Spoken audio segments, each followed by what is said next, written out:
We're just getting ready to pick up the hook. We are here in Cuttyhunk, and our plan is to shoot up here to Quinset Harbor. The wind is not particularly favorable right now, but we're going to be going during slack, and so we're hoping that it's not too bad of a run. We left Cuttyhunk Harbor by necessity that morning, in need of a pump out. For those of you not familiar with sailing or cruising, I'll explain why a pump out is so crucial. Our head, the bathroom on our boat, stores all of our waste in a holding tank in the stern. We can usually go about 7 or 10 days between pump outs. Pump out facilities are often available at marinas, yacht clubs, and public docks. These encourage boaters to be environmentally responsible with the disposal of their waste. Cuttyhunk does not have a permanent pump out station, but is rather served by a pump-out boat once a week. Unfortunately for us, the pump-out boat did not show up that week, which meant we had to pick up our anchor and go in search of a facility. The nearest pump-out we could locate was at Quinset Harbor, so we planned to head northeast to this quaint cove, despite wind on our nose and an unfavorable current. But sometimes, duty calls. When we pulled into Quinset, we tried to drop the anchor in a small space designated for anchoring, but we were unhappy with our proximity to some large rocks and the swell coming in from the mouth of the harbor. After a short discussion, we decided to spend the money on a mooring ball for that night. The mooring was much closer in and provided better protection, and thus a calmer night in the V-berth.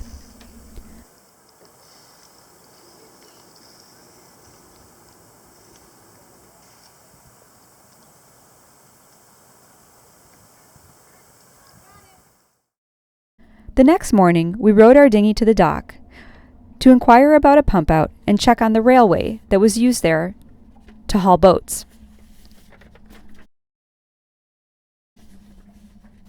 We learned that their pump-out boat was not currently working, but they'd hoped to have it working later that day. With this information, we decided we could spend the day completing a short list of other important boat chores. First, we grabbed the convenient trolley that runs between Falmouth and Woods Hole, and we headed to the Woods Hole Yacht Club to pick up our new radar unit. As you may recall from previous episodes, we have encountered quite a few pea supers while traveling on Long Island Sound, Narragansett Bay, and Buzzards Bay, and we were eager to get our radar unit up and running. We had also accumulated a huge pile of laundry over the past several weeks, which we remedied in Falmouth. While waiting on the clothes, we went over to McDougall's to purchase a new bolt and belt for our alternator. While walking around town, we also oogled some new dinghies and ran into a woman who was doing cheers in a costume made out of vegetables. Yes. That's what I said. Sailors are multi. In fact, sailing knots come in very handy in making costumes, I have to say.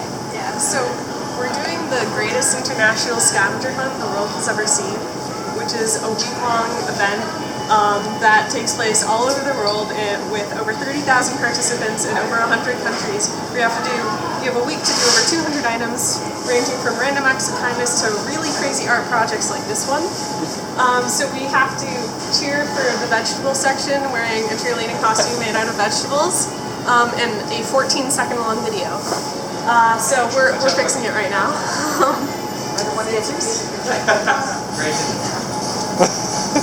Carrots, and cabbage, and lettuce, and beans. The greatest international scavenger hunt the world has ever seen.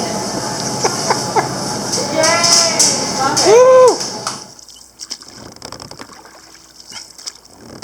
We're just coming back from a laundry and grocery run to Falmouth. We took the trolley, and now we're back to Quinset Harbor. It's very quiet. Pretty sky, pretty boats.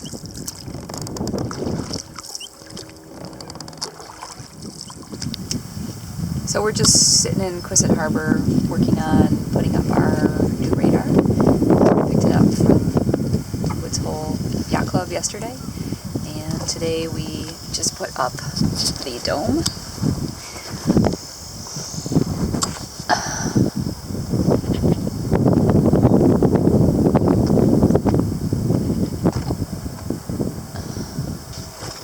And now we're going to thread the power cord, because the unit is wireless. We just have to thread this power cord through the deck. And Jeff threaded the power cables through the deck and hooked up all the electrical wiring in the lazarette to the batteries, and over to our panel in the nav station. We now have radar on an iPad that we can use in the cockpit or down below when necessary. That night we had cocktails aboard the beautiful wooden boat Magic, with owners Chris Musler and his family, and Tim Fallon, owner of Kathleen, the beautiful wooden cat boat you see leaving the harbor in this shot.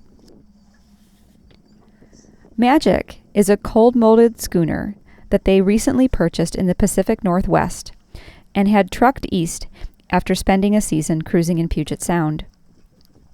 Kathleen was built by Tim, and it doesn't have an engine, and it bested one of the fastest A-Cats, catboats that sail in Barnegat Bay where Jeff grew up, in a series of races a few years back. It was great fun talking about sailing and boats with these guys. If you're ever out there and you see them, be sure to invite them aboard for Sundowners. Our last night in Quisset, the stars aligned. The pump-out boat was up and running, and we were able to prepare Bear for another week of exploring. Nice to meet you too. The weather was lovely, so we decided to take the short hike to Sunset Hill, aka the Knob, which is in the Quisset Harbor Preservation Trust. Hiking out to the point on a 0.9-mile trail strewn with wildflowers at dusk was like being in a movie. At the end, we found a gaggle of others also eager to watch the sunset over Buzzards Bay.